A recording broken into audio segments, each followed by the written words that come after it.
Binary code এমন একটা things যেটা আশা করি কম বেশি সবাই জানে, কিন্তু এটা আসার রিজনটা কি, আই গেস কারণটা কি, দ্যাট মিনস কিছু একটা মানে কম্পিউটার এই ভাষাটাকেই কেন বোঝে, শুধু এই 2 বেজের বাইনারি কোড যেটাকে সংক্ষেপে বিট বলা হয়, এটাকেই কেন কম্পিউটার বোঝে।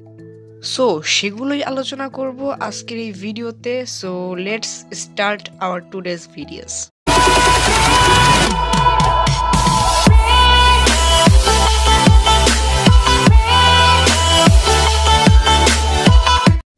সো ব্যাপারটা খুবই সিম্পল, মাত্র 2 বেজের এই বাইনারি সংখ্যা মানে 0 আর 1, এই দুইটাই আর কিছু না।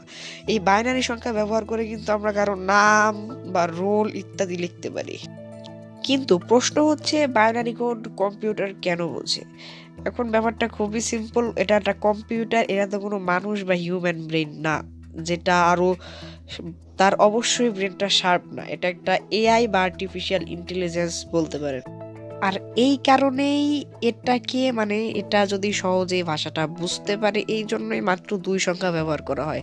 সংখ্যা বলেন, নাম বলেন, কোড বলেন, লিঙ্ক বলেন, এক্সেট্রা আরও অনেক জিনিস সব এই কম্পিউটার এই বাইনারি কোডের মাধ্যমেই বুঝে থাকে। সো এগুলো তো আমরা বুঝলাম, এইবার আমাদের বোঝা লাগবে যে বাইনারি কোড আসলে কি, কিসের কোড, এটা মানে কিরকম, কেমনে ব্যবহৃত হয়। সো বাইনারি কোড তেমন কিছুই না, মনে করেন আপনি একটা জায়গায় এ লিখছেন, তারপরের জায়গায় কিছু লেখেন নাই, তারপরে সি লিখছেন, মানে বিটা আপনাদের বাদ গেছে, তার মানে বাইনারিতে এটা হবে হচ্ছে 101।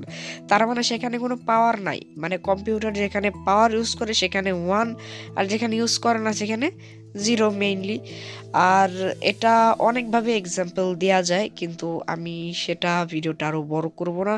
সো এটাই আমার ফার্স্ট ভিডিও, যদি ভালো লাগে চ্যানেলটা সাবস্ক্রাইব করবেন, অ্যান্ড বাই বাই।